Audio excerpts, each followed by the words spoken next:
recent history becomes synonymous with like warring factions, right? And that's what we look at, as we experience when we look at the news, when we get the perspective in that media gives us. Is we're just like, oh, a bunch of people warring with each other, and we have politics and business and politics and all this kind of stuff. So we've started using the word that way, but the root of the word is polis, which is a Greek word, which is the root of to care for and to steward. Your place, the place that you call home. And to care so much that you step up to play a role, to inform what happens and how the future is shaped. So that's really that's politics, right? And so when we see that, we can actually realize that there might be a deeper connection that we can all have to the root of what that means. We can look past the kind of modern day use of the term and actually reclaim the origination of that. And we all have different places that we call home. And some of us think about home differently. Some of us think about home as like our house or our community or our state or our country or our planet. But whatever home means for you, I want to invite you to reclaim politics as your relationship to providing some level of leadership and stewardship for what you call home. And when we look out at the world, when I look out at the world, I have come to a complete conclusion that there's not incremental changes that we can make to our existing system that will suffice. Kind of goes into what Ashley was saying a little bit. It's like we've kind of gone down this road so far where in some regards things are actually pretty good, but in other regards things are actually horrible. And we're not going to deal with that horrible by trying to put a different coat of paint on it, or to try and tweak a little thing. And I actually have a background, spent years in East Africa doing poverty alleviation work, because I just wanted to be a maximum service to humanity, and people living in extreme poverty seemed to me like, why else would you deal with anything else? Like that's where the greatest need is. Spent several years working in that space directly with communities, living with communities. And as I got into my mid-20s, I started to learn more about the geopolitical drivers that are creating the world. And I realized, holy smokes, extreme poverty isn't just people that haven't developed yet. It's not like they're just behind, they haven't caught up. It's that we've actually created systems that drive poverty, generator functions that result in people becoming deeply impoverished at international level and also within our own country. And that impoverishment isn't just financial, but it's an impoverishment of spirit, and it's an impoverishment of health, and it's an impoverishment of happiness. And ultimately, through deeper discovery and contemplation, I've really come to see that there's actually this overarching culture that keeps making this happen. That it's not enough to try and change the political system, because the economic system is more powerful than the political system. So you have to change the economic system in order to change the political system. But the economic system is run by people. And so you can't just make structural tweaks to the economic system. You actually have to change the people. And so this becomes a cultural issue. And so I guess one of the fundamental premises of this conversation is that the conversation has to go to the cultural level. And from cultural realities, we can see how we've created the system that we've created. And at the center of that conversation is what I like to call the win-lose culture of domination. You should really take that in for a second, the win-lose culture of domination. And ultimately, this goes back to some things that have been pointed out today, fear, and fear feeling like we need to control and dominate because we're afraid, we need to be able to protect ourselves. It's in our genes to be afraid of each other, and to need to protect one tribe, potentially at the cost of another. And you keep looking at the world, and it's full of 1,000 little win-lose decisions. We're going to win, even if it means they're going to lose. We're going to win, even if it means they're going to lose. And our economic system and our international economic system basically revolves around that. And there's winners and there's losers. And we have a culture that makes this okay. It's okay for us to extract profit, even if it means that you might get killed in the factory because of terrible working conditions, because it's cheaper for us to have an unsafe factory than a safe factory. We're going to manufacture this thing, even though we're going to dump our pollution over there, and you're going to get your quality of life on that other country is going to be seriously diminished because of the pollution we're going to place over there. And this is a never-ending story. It's win-lose, win-lose, win-lose, win-lose, win-lose. And as long as we are willing to win, even if it means somebody else has to lose for us to win, we're going to keep creating the world that we have. There's nothing that we can do at the level of an economic system or a political system that's stronger than that win-lose culture. And that win-lose culture makes us dominators. That's what happens in the process of continuing to choose winning when somebody else loses. You start to be okay with being a dominator. Or you start to get used to being dominated. And so we have a win-lose culture of domination. And this culture drives our economic system. And our economic system drives our political system. And the question is there something in the center of that cultural conversation? Is there like a flip that we can switch? And what would that switch be? Because if we could transform us and our leaders at a cultural level, then that could create a different economic model, which could create a different political model. And what I'm going to suggest is that switch at the center is the switch from win-lose to what we call all-win. So it's conjoining our desire to win, because we all have a desire to win, with equally desiring everyone else to win. And it's not even a conversation about equality. We're not trying to make everybody the same, but we equally want them to win. And when we start to shift from win-lose to all-win, we see the world from a completely different perspective. And you can see the way this can work its way into the political conversation. Because now all of a sudden, if we had political leaders and a political narrative where the conversation was not good guys, bad guys, right, wrong, we need to protect these people, but those people are the bad guys, the 99% and the 1%, right? We still, even if you're the 99%, you think that you have the justice, because those are the bad guys clearly, and you want them to lose in some way, we're still inside win-lose. We just want to be the dominators now. We've been dominated, and we want to be we want them to lose. And so somehow we need to all transcend that. We need to actually heal as a collective, as a human race. We need to heal beyond that win-lose mechanism and move us into an all-win cultural foundation. And I call that the all-win culture of love.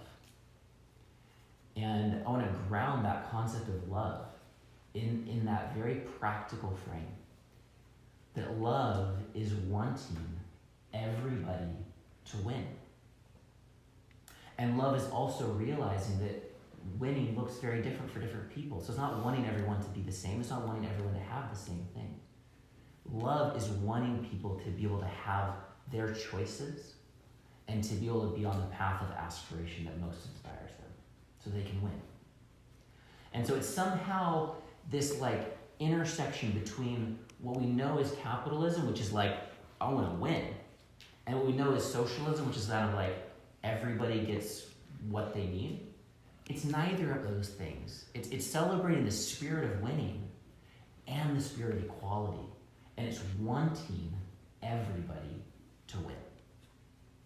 And this has been a very deep and inspiring journey for me to better understand and comprehend, but I feel like after many years of discovery and contemplation and mentors and everything, that I feel very comfortable to stand behind this being the highest leverage flip that we can switch.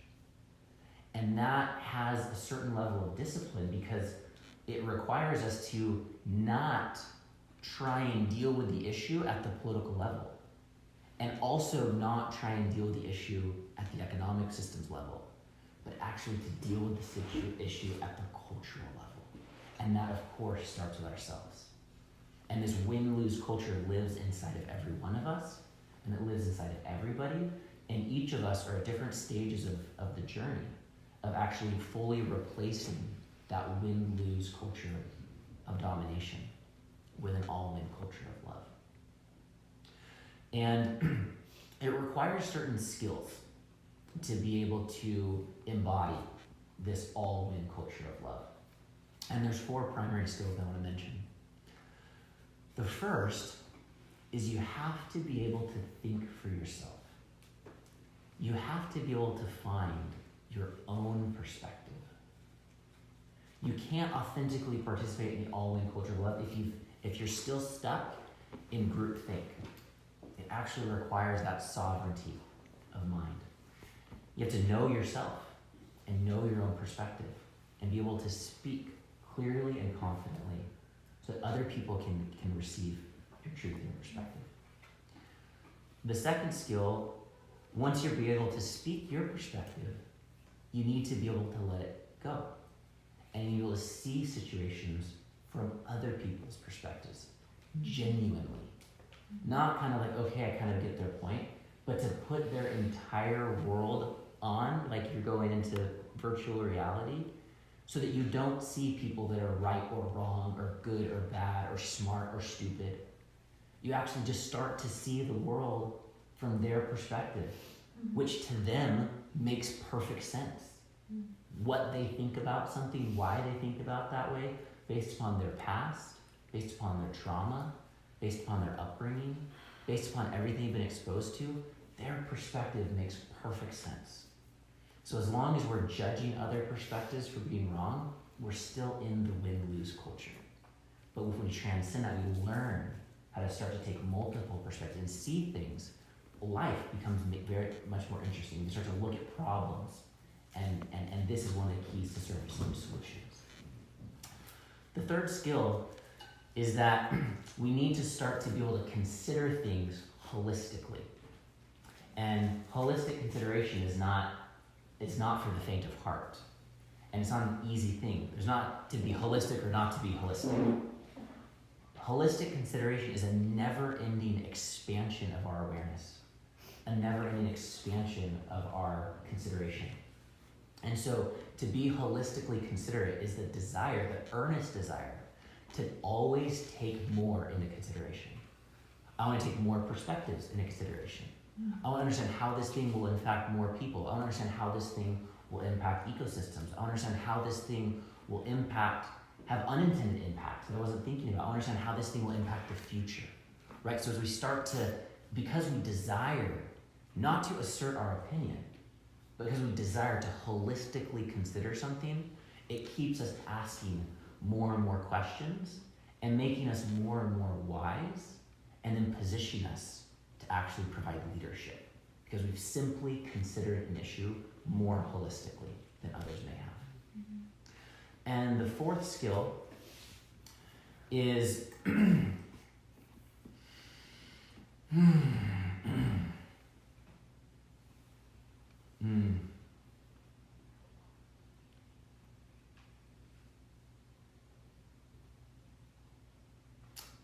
the fourth skill is to be able to cultivate the capacity to form all-win solutions, which is in itself probably one of the greatest acts of human creativity. To actually figure out how we don't compromise, but how we understand different perspectives so well. We understand what different people understand about an issue and care about an issue, and what their needs about an issue really are. So we can go back to the drawing board and be so creative that we can create an idea where everybody feels like they won. And that's where we get this all-win culture of love. And so those are really the 4 primary skills. And looking at the win-lose culture of domination compared to the all-win culture of love, and cultivating these 4 skills is the center of this conversation. It's the center of why we've invited you here tonight. And we're beginning to muse on how this transformation we're talking about can play out in all sectors of society. And by bringing government into the conversation, it's kind of like the densest, the strangest, the most complex, the weirdest part of our reality that feels so wrong and bad and hard to really wrap our minds around. That's what we're looking to do here, is saying, what does it look like for us to bring the all-win culture of love into government? Because if we can do that, we'll do a lot as well along the way. We'll change ourselves. We'll cultivate a new priority for leadership. We'll bring those skills into our families, into our communities, into our business endeavors, all while we are aspiring to achieve what I would say is the ultimate accomplishment, which is to bring an all-win culture of love into our government. You know, government by its nature is fundamentally generic. It's just systems and processes and administrative capacity. But political parties are the things that animate government with a particular value set, a particular vision for the future, a particular set of ideals. And so our political parties take this fairly generic system and infuse it with an agenda, right? So it's not that absurd to imagine that we, as a new political party, can participate in infusing government with a new set of values. In fact, something that's not just another perspective, but something that's quite transcendent, that actually moves us to this all-win culture of love. And it might be a little bit overwhelming to think about this at the level of like a president or Congress. But let's come down into something that's a little bit more manageable, like a city and a mayor. You know, to elect a mayor, you need to depend on the size of the city, 10, 20, 30,000 votes. And a mayor is the official spokesperson of a city. And a mayor oversees the budget of that city, which is usually some hundreds of millions of dollars or more. And a mayor makes key assignments for leadership positions of staff that run the city. And depending on the charter of the city, the mayor has executive powers in that city. And that city itself is its own government. It's its own municipality. So we can have a conversation about completely transforming government, about completely providing an infusion of leadership that can root a city into an all-win culture of love. That is not a very abstract idea. We could help every elected official in Vista, for example, to be elected and therefore infuse the elected leadership of the entire city. So it's interesting to start to think about like what's possible if we were to go all in to prove a new way of being in just one city. And what might happen if we tried that in multiple cities? Or if over the course of some period of time we were successful in doing that in 5 cities or 10 cities. And then using cities as an experimentation for the future. Actually using the budgets of hundreds of millions of dollars to be able to experiment with some of the things that we're most passionate about, that seem to matter the most. like trauma healing, for example, or actual human health, for example, or connection and love, and creating humans that actually feel fulfilled, right? So this is all actually not that far of a stretch to imagine that some number of people could organize enough votes to be able to elect a handful of people to run a city in a completely new way, with a new energy and frequency. And what does it take to be able to elect a mayor? Well, you need ballot access. So that person needs to be able to get on the ballot. You need a platform that's trusted. People can easily recognize and understand who this person is and what they represent. You need organizers, people who help to organize, and communicate, and help to run those campaigns. And you need votes. You need voters that can be able to vote. And these are kind of like the 4 building blocks of a political party, right? Platform, ballot access, organizing, and voters. And so when we aren't part of a political party, we're independent, which in some regards has its ideals. And you're kind of talking about nonpartisan, right? Nonpartisan or independent. So you're not kind of conjoined to a particular political narrative or a particular value set, but you also don't really have the strength of numbers. You don't have a platform. You don't have a network. You don't have ballot access. You don't have a voter base. And so there's an invitation for us to consider what would it look like to actually, despite the fact that we've seen that political parties have kind of run amok, so much so that it's almost like, ugh. But what if we don't throw the baby out with the bathwater? What if we actually realize the virtue and the power and the strength and the value of choosing to organize as a collective, such that we can achieve these particular political outcomes, as, for example, to elect a mayor. How many of you are currently a member of a political party that you are 100% aligned with? That's right. That is right. Yeah, great. Yep. I just got it. It took me a second too. She's a member of OneNation. But that's actually really special. And I want to note 2 things. I want to note the zilch in the room before Angela raised her hand. What does that mean? Like, if a political party is the thing that really helps to create and achieve the outcome of deciding who becomes the leaders of government, and none of us are participating in that process, why is that the case, and what are the implications of that? And how are we abdicating our participation by not engaging politically? And then how beautiful it was to feel somebody actually raise their hand and say, I'm a member of a political party. I am fully aligned with that.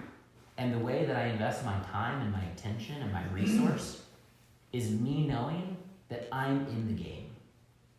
I have a friend of mine named David, and he said, thank you for creating this, because it allows another part of my life to come into alignment. And what he was saying there was, he was saying it didn't feel good for him to be totally not participating in government. That didn't feel good for him. But he was also saying that it felt even worse to back a party or a candidate that he didn't believe in, maybe just because it was the lesser of 2 evils. Exactly. That's exactly what I was just going to say. Right? That's why I don't vote half the time, because I don't want to choose. Yeah, and you don't want to play that game, right? Totally. And so what if we just don't accept that reality anymore? And what if we choose to participate and choose to participate in a way that we're fully aligned with? Well, that is what OneNation is about. It's creating that space and that community that has a value set and a vision for the future that fundamentally isn't represented in your other political party options. And we're ultimately inviting one person at a time to be able to align their political will and their political support into a new emerging political party. And this political party is young. It's early. It's got years and decades of maturation. But if we never start, we will just sit back and abdicate our political participation to whoever is willing to start a new party or willing to be able to maintain the existing parties. So OneNation, as a new political vehicle, is activated, and we have formed the party as a campaign for the first 18 months, which means that the party itself is a campaign, kind of like a rocket. And it's a campaign that's designed to create the maximum amount of attention in 2020, while the entire world, definitely all of America, but the entire world is thinking about American politics. We feel like this is the most strategic moment in time to announce a completely new paradigm of politics and invite people to come in. We have 70% of Americans in polls stating a desire for a new third party. We're having people leaving the two existing parties in droves because they're not aligning. There's a deep amount of corruption represented in both political parties. And frankly, both political parties are completely steeped in the win-lose paradigm, the culture of domination. You can look at the different parties and see that some might have more virtue or less or better points than others, but ultimately at the bottom, at the end of the day, it's still a battle of right and wrong, good and bad, win and lose. And we see that entire system as a sinking ship. And that rather than trying to kind of get in there and think the Democrats are better than Republicans and try and work with that, just to continue to run up against systemic corruptions that prevent the deepest work to be done, we're inviting a full abandonment of those existing parties and an invitation into a new political system. So we can start to organize and communicate in a way that's our own and that's new. Strong foundation, building a strong foundation. A completely strong and pure and coherent foundation. And it's a foundation for ourselves, and it's a foundation for our children. And so it's a legacy. And we're in this phase right now where this summer we're going to be sitting down in living rooms just like this all throughout the summer. And we hope that you help us to continue to invite people to come into these types of meetings. In October and November, we move into a phase which will be a public launch. So this goes public in a pretty significant way in October and November. And we'd love for each of you to play a role in helping to create as big of a splash as possible.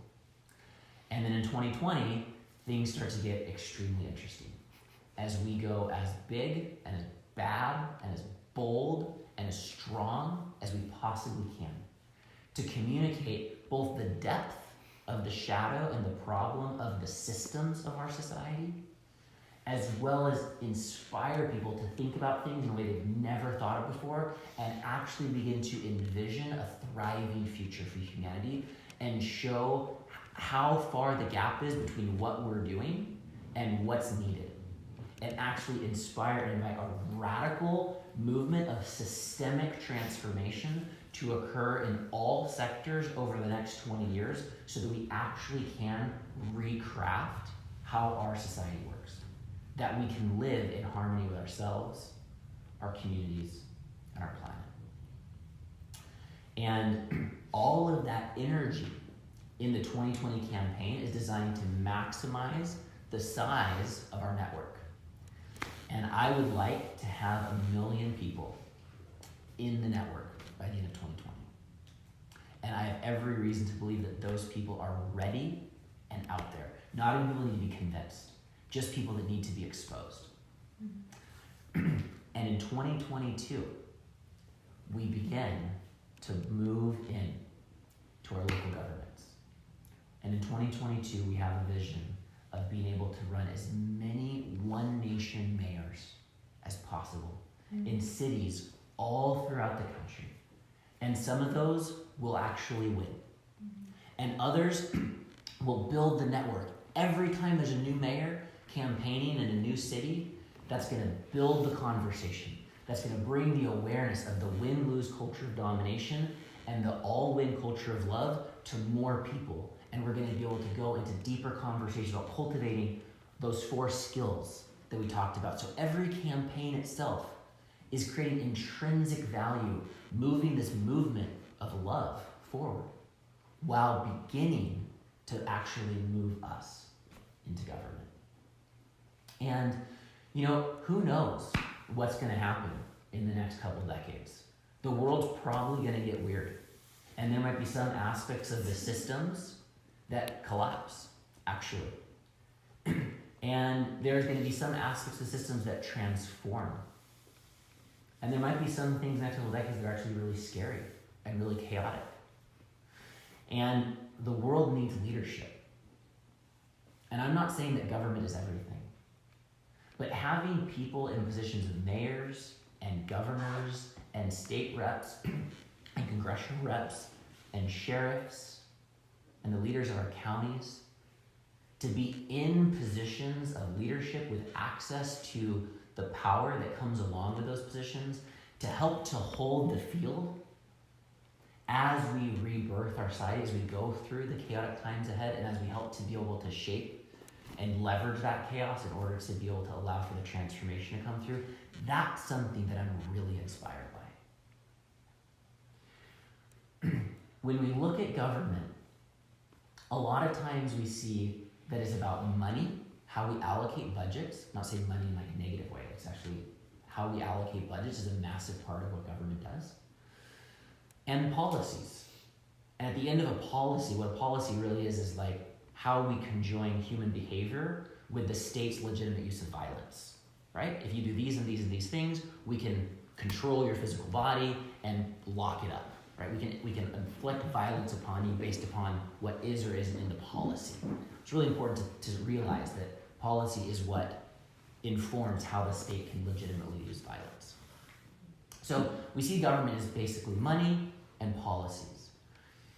And what this One Nation conversation is all about, and the invitation into this deeper conversation, invitation into this network, is that we actually need to go deeper than a conversation around money and policies.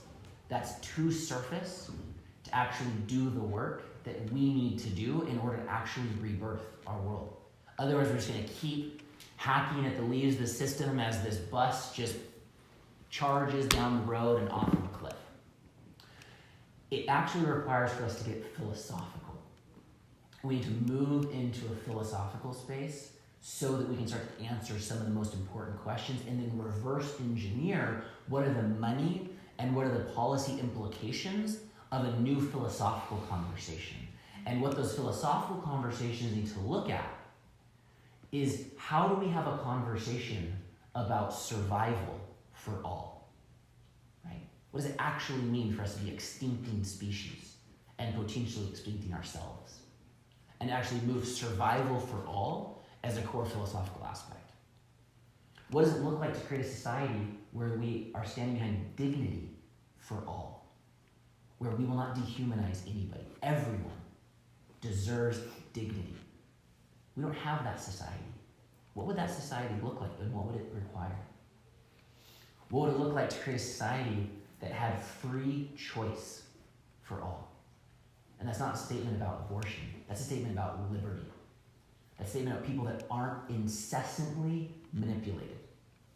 It's a statement about people actually who know themselves and are agents of choice making on a daily basis. What would it look like to have free choice for all? What would it look like for us to have quality of life for all?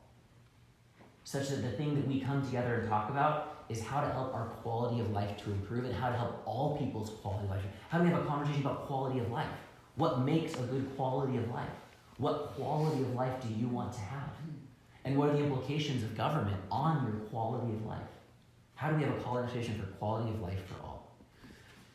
How do we look at fulfillment for all?